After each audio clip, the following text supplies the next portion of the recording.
بسم الله الرحمن الرحيم الحمد لله رب العالمين وصلى الله على سيدنا محمد النبي الأمين وعلى آله وصحبه والتابعين وبعد أيها الملأ الكريم السلام عليكم ورحمة الله وبركاته. Nous sommes toujours avec la notion de qital dans les religions. Nous avons commencé la fois passée par des témoignages émanant de grands noms de l'orientalisme ou même de la sphère politico-médiatique actuelle, de personnalités jouissant normalement d'une certaine connaissance de l'islam. Mais ce que nous avons cité, ce sont beaucoup plus des témoignages en défaveur de l'islam, des témoignages qui veulent faire passer l'islam et les musulmans pour des outils de guerre, tout simplement. L'islam est une machine de guerre. Le dernier témoignage d'ailleurs que nous avons passé parlait en ce qui concerne l'islam de guerre sainte, alors que cette notion de guerre sainte n'a jamais existé chez nous. Il s'agit de l'auteur de l'histoire universelle qui s'appelle Marius Fontane. Alors il dit Mahomet a le verbe des prophètes d'Israël et il les dépasse bientôt en ce sens qu'il prêche le glaive nu en main. Il faut réfréner les apostasies par la force. Alors que nous sommes dans une période où il est question d'appel à l'islam et non de règlement de compte avec des musulmans qui se seraient défaits de cet islam. À l'époque où le messager de Dieu alayhi salatu wassalam, était à Médine, nous n'avons connaissance que d'un seul homme qui avait fait partie des premiers exilés, ceux qui sont allés chez le Négus. Il n'y en a qu'un seul qui s'est converti au christianisme. Et jamais l'idée de le tuer ou de le réprimer de quelque manière que ce soit n'a été soumise par le messager de Dieu alayhi salatu wassalam. Les musulmans dans leur histoire ne commenceront à parler d'apostasie et de guerre d'apostasie qu'à partir d'Abu Bakr as-Siddiq radiyallahu anhu. Et nous allons voir un hadith du messager de Dieu qui a rapport avec le qital, umirtu an uqatila an-nas, et comment est-ce que ce hadith était vu par les compagnons du prophète sallallahu alayhi wa sallam, et comment est-ce que Sayyidina Abu Bakr as-Siddiq a décidé d'agir contre les apostats. En tout cas, quand nous savons que parmi les avis qui concernent les apostats, le murtaddoun, nous avons des avis, alors l'avis peut-être que le plus connu actuellement est que le murtad yustatabu thalathata ayyamin fa imma tab wa imma duriba unuqah. Donc l'apostat, on lui donne un délai de 3 jours pour revenir à sa raison, sinon il est tué. Ceci pourrait être peut-être valable, pourrait l'être, en période de guerre. Et puis c'est vous savez, quand nous lisons toute la batterie de hadiths que nous avons concernant ce sujet, nous allons nous rendre compte que ces textes varient selon la conjoncture dans laquelle se trouvent les musulmans. Est-ce qu'ils sont en temps de paix ou est-ce qu'ils sont en temps de guerre? Et nous savons que parmi les fatawa émanant des plus grands savants de l'islam que nous avons jusqu'à présent, certes, un avis nous dit al-murtaddu yustatabu mada al-hayat. Ça veut dire que dès lors où quelqu'un quitte la religion de l'islam, nous maintenons un fil de discussion avec lui, de communication jusqu'à la fin de nos jours ou de ses jours.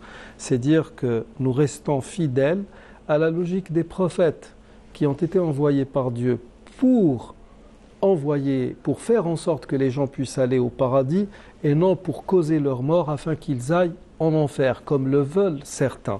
En tout cas, cet avis que je viens de vous citer, il est largement occulté par les théoriciens des groupes criminels que nous appelons communément les groupes armés ou les groupes terroristes. Pourquoi? Parce qu'il ne fait pas l'affaire. Et en tout cas, ce Marius Fontane, quand il dit qu'il faut réfréner les apostasies par la force, on comprend très très bien que cette phrase émane de son esprit fantaisiste et non de la réalité de l'histoire, parce que à ce moment-là, surtout de l'histoire, on pouvait parler de tout sauf d'apostasie. Il dit ensuite, le fidèle doit combattre en se ruinant pour l'envoyé d'Allah. Alors que nous savons très bien que beaucoup de batailles ont été, les armées ont été mises sur pied, ont pu être armées et fournies essentiellement par les hommes riches parmi les musulmans, parce que la majorité d'entre eux étaient pauvres et personne ne se ruinait pour la guerre.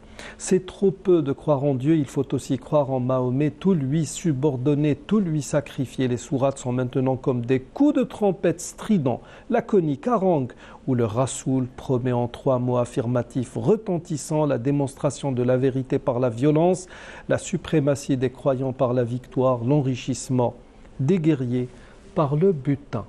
Là encore, il va falloir parler d'une chose. On a l'impression que les orientalistes ou les occidentaux de manière générale, quand ils parlent de l'islam, ils sont toujours dans leur nombrilisme, dans l'européocentrisme, qui est une véritable maladie, voire un fléau. Ces gens-là n'arrivent jamais à parler des autres sans se référer à eux-mêmes. Ce qui nous renvoie de manière péjorative à un adage chez les Arabes qui disait « Yadunnu al-mar'u ma fihi ». Les gens ont tendance à penser des autres ce qu'ils connaissent ou ce qu'ils savent d'eux-mêmes. Et ces gens-là qui sont de véritables prédateurs, en discutant des autres, essentiellement des musulmans, ont tendance à les présenter comme des prédateurs parce qu'ils pensent que tout le monde réfléchit comme eux. Dans son histoire de la vie de Mahomet, législateur de l'Arabie, au tome 3e, Turpin insiste sur le fait que l'islam s'est propagé par l'épée et que la violence était un trait de caractère chez les musulmans. Il dit « Les Arabes, après la mort de Mahomet, ne formaient plus qu'un peuple de soldats nés et nourris sous la tente. » Donc, à chaque fois qu'une femme mettait au monde un enfant, à peine avait-il atteint sa majorité qu'on l'envoyait au combat. Nous sommes dans la logique de Gengis Khan. Alors honnêtement, si tous les musulmans étaient ainsi, ou vivaient de la sorte, comment peut-on expliquer tout cet apport civilisationnel qu'a connu l'Occident à travers les musulmans? J'irai plus loin. Comment ces Français qui ont écrit cela peuvent-ils nous expliquer que 40% du langage qu'ils sont en train d'utiliser est un langage d'origine arabe?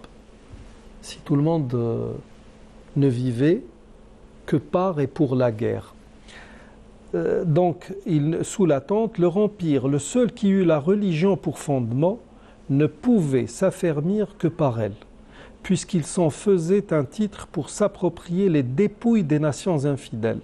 Les musulmans, soldats austères et intrépides, aimaient la guerre et savaient la faire.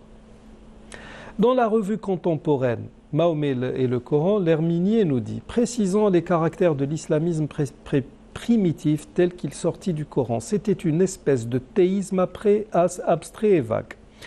Le théisme, donc, c'est la logique déiste. Nous sommes dans une théologie qui tente à démontrer que Dieu existe et qui tente à démontrer que tout devrait se faire pour Dieu. Un théisme abstrait et vague qui prétendait séduire les hommes par la facilité du culte et par un attrait sensuel. C'est une religion sans mystère, sans miracle et sans sacerdoce. Donc c'est une religion qui, dans ses fondements dogmatiques, va s'opposer essentiellement au christianisme, puisqu'il n'y a pas de mystère. C'est quoi le mystère chez les chrétiens?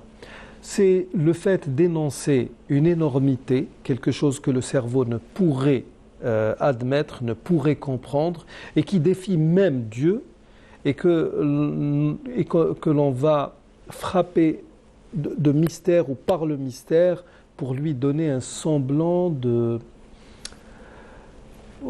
sophistication. La Trinité.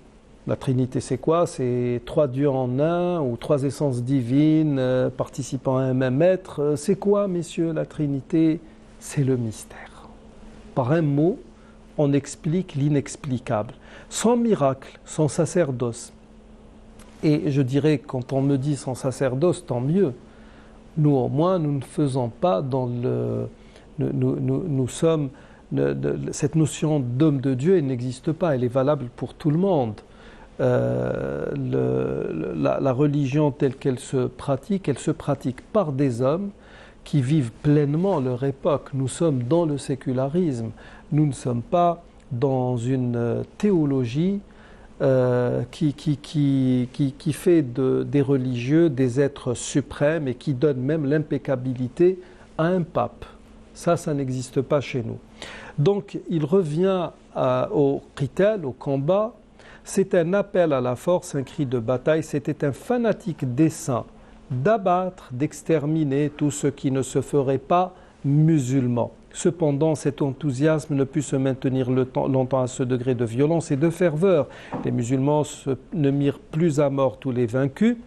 Ils se contentèrent d'en tirer un tribut et de les asservir. Ça veut dire que à un moment donné, ces bons petits musulmans se sont dit, voilà, nous avons cassé beaucoup d'infidèles, nous en avons tué beaucoup. Maintenant, il faut essayer de trouver un moyen pour gagner de l'argent. Alors, plutôt que de les tuer, nous allons leur imposer un tribut, le jizya. Alors que cette même jizya, elle était en dessous de la zakat que payaient les musulmans, les femmes, les enfants et les vieillards ne la payaient pas, seuls les hommes pourvus d'un travail la payaient. D'ailleurs, il y avait même des juifs et des non-musulmans qui jouissaient et qui profitaient des pensions qui leur étaient allouées par le trésor de Médine, et ce depuis le califat de Omar ibn al-Khattab. Et ces gens qui payaient le tribut de capitation, ce que nous appelons le jizya, ces gens-là ne faisaient pas d'efforts de guerre avec les musulmans. Et ce qu'ils payaient était beaucoup moindre par rapport à la zakat ou à ce que nous payons actuellement comme impôt. Nous arrivons au terme de l'émission d'aujourd'hui. Nous poursuivrons une prochaine fois, lors de notre prochain rendez-vous. D'ici là, je vous dis astawdi'ukumullah alladhi la tadi'u wada'i'ah. Wassalamu alaykum wa rahmatullahi wa barakatuh.